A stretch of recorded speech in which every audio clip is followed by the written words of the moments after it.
Yes, sir. Mr. Diddat, you've been telling us, sorry, yes, Mr. Diddat, you've been telling in your speech today about the contradictions of the Bible. That's very good.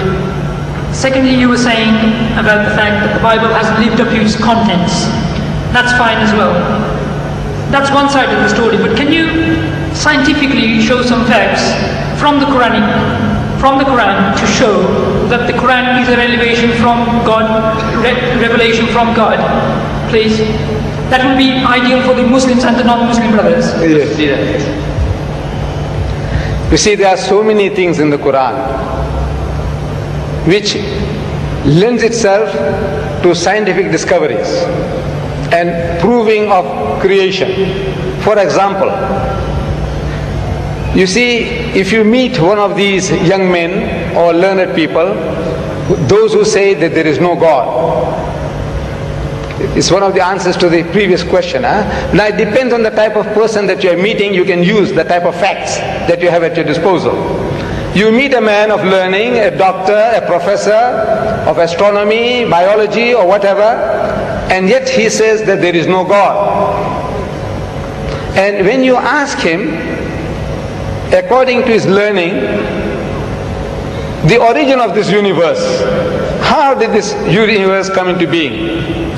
And that person will postulate, he's going to start explaining to you that you see, millions and millions of years ago, billions of years ago, this universe was one piece.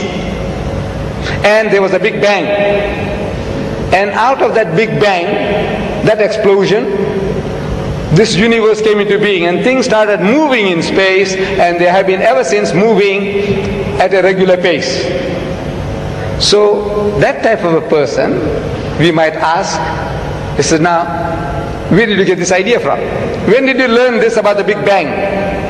He said, no, yesterday.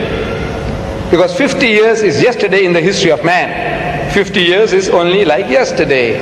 So he discovered that there was a Big Bang according to our astronomers, according to our physicists, and out of that this universe came into being. So he said, you see, an illiterate man in the desert 1,400 years ago, he couldn't have known that, could he? So he says, no, never. So he says, well, listen, now we quote the Quran. Allah says in the Quran, أَوَلَمْ يَرَ الَّذِينَ كَفَرُوا. Do not the unbelievers see? These atheists, these agnostics, those who say that there is no God, can't they see? أَوَلَمْ يَرَ الَّذِينَ كَفَرُوا أَنَّ السَّمَاوَاتِ وَالْأَرْضَ كَانَتَ رَتْقًا. That the heavens and the earth were joined together as one unit of creation. فَتَقْنَاهُمَا. And he split them asunder.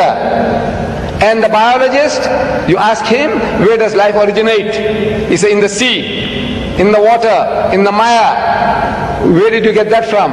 He said, no, it's our discovery. When did you make the discovery? He said, yesterday. Because 50 years is yesterday in the history of man. So an illiterate man in the desert, he couldn't have known this. He said, never.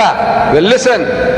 Allah tells us through Muhammad, He said, وَجَعَلْنَا مِنَ الْمَاءِ كُلَّ شَيْءٍ حَيٍّ. And He has made from water every living thing. أَفَلَا يُؤْمِنُونَ. Will you then not believe? You atheist, you agnostic, you man of science, will you not believe?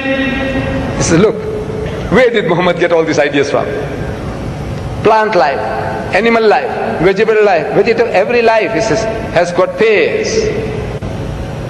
1400 years ago, in the desert, this man is talking. Where did he get the idea from? He says, Subhanallazi khalaqal azwaja kullaha. Says, glory be to God, who has created mates of everything. Mimma tumbitul ardu, of that which the earth produces. Wa min anfusikum, and from among yourselves, of the animal kingdom. Wa mimma la ya'lamun, and of the things that you know not. Male, female, positive, negative. He says, created mates of everything, of the things that you know and of the things that you don't know. So these are for people with eyes, with sense. They can see that this is not the work of Muhammad. An illiterate man in the desert could never have been able to utter these things. It is from the source of creation who has been giving it to him, that this is the book of God.